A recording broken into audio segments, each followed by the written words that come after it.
नमस्कार दोस्तों, स्वागत है आप सभी का मेरे एचएस भारद्वाज यूट्यूब चैनल पर। मैं हरिओम शर्मा आज आपको निर्जला एकादशी से संबंधित कथा सुना रहा हूं। निर्जला एकादशी का क्या महत्व है, इसके व्रत रखने से हमारी कौन सी मनोकामना पूरी होती है, किस लिए ये व्रत रखना चाहिए। कृष्णाय वासुदेवाय हरे परमात्मे प्रणतक कलेश नाशाय गोविंदाय नमो नमः। भगवान कृष्ण की कृपा से हमारे सभी दुखों का नाश होता है। तो संपूर्ण जानकारी के लिए आप वीडियो को लास्ट तक देखें। एकादशी का व्रत रखने से हमारे जाने अनजाने में किए गए सारे पापों का नाश हो जाता है।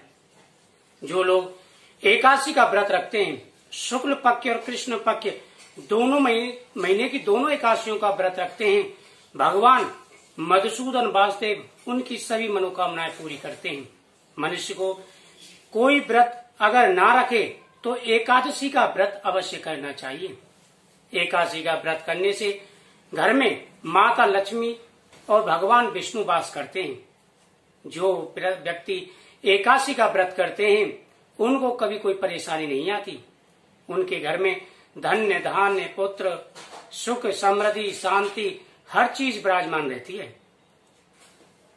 तभी भीमसेन ने व्यास जी से कहा कि हे व्यास जी, एकादशी वाले दिन हमारे घर में सभी मेरे पांचों भ्राता द्रौपदी माता कुंती सभी एकादशी का व्रत करते हैं और मुझसे भी एकादशी का व्रत करने के लिए कहते हैं।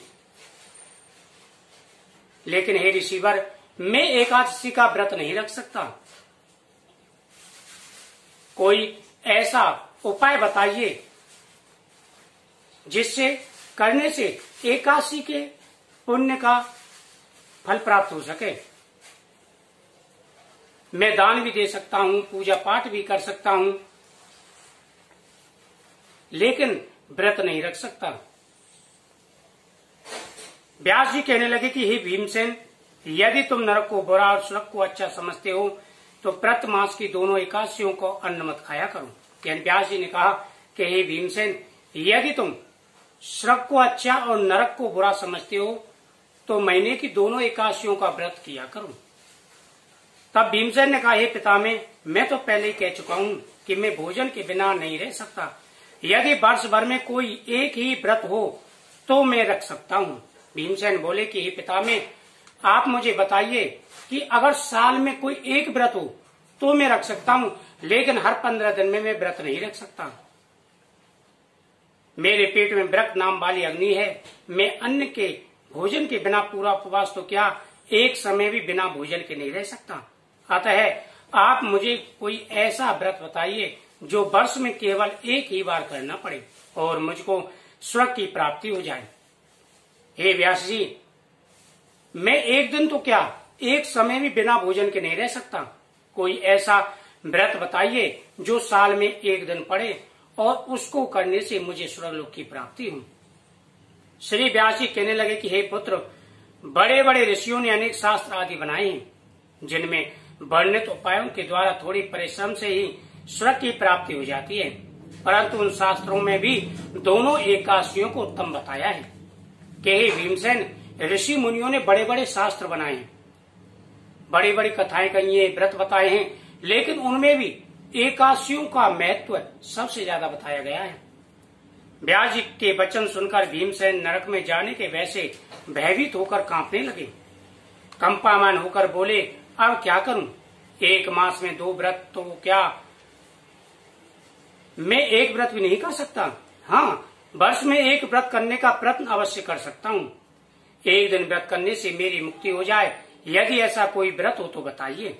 यह बात सुनकर व्यास जी कहने लगे कि वृष और मिथुन की संक्रांति के बीच ज्येष्ठ मास के शुक्ल पक्ष की जो एकादशी आती है उस एकादशी को निर्जला एकादशी कहते हैं। यानी वृष और मिथुन मास की जो संक्रांति है उनके बीच में जो एकादशी पड़ती है उसे निर्जला एकादशी कहते हैं, जो जेठ मास के शुक्ल पक्ष में पड़ती है।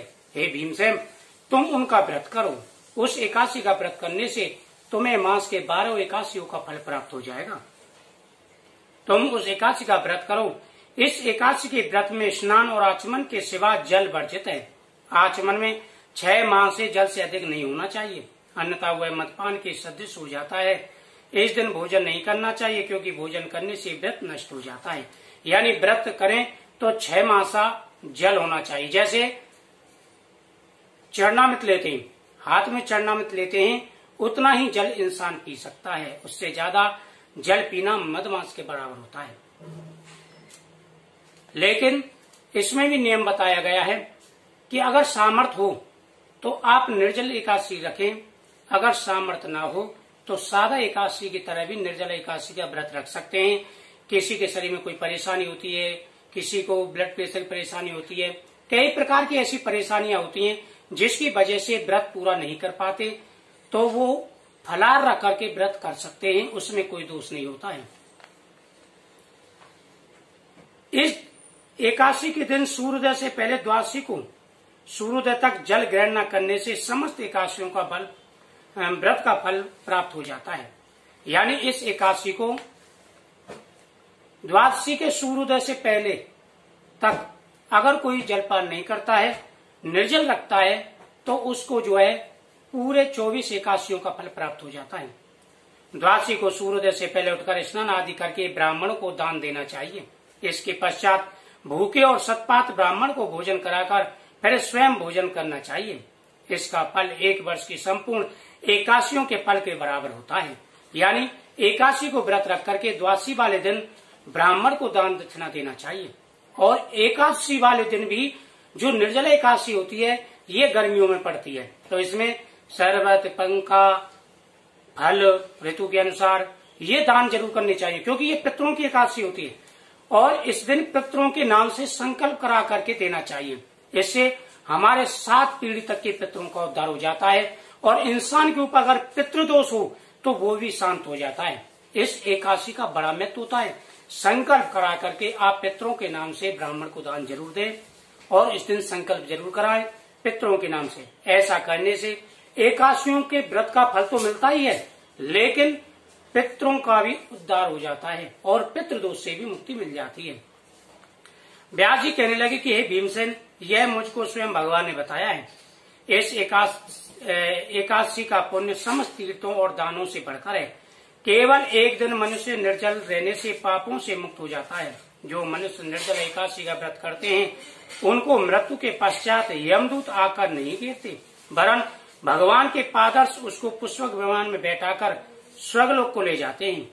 अतः संसार जनों को यह व्रत अवश्य करना चाहिए कि भीमसेन, इस एकादशी का व्रत करने से इंसान नरक में नहीं जाता, स्वर्गलोक में जाता है, और भगवान विष्णु के पादर्श स्वयं आकर के उसको ले जाते हैं। इस एकादशी का बड़ा महत्व है, और यह एकादशी का व्रत मुझे स्वयं भगवान ने बताया है। इस एकादशी वाले दिन मनुष्य को ओम नमो भगवते वासुदेवाय मंत्र का जाप जरूर करना चाहिए।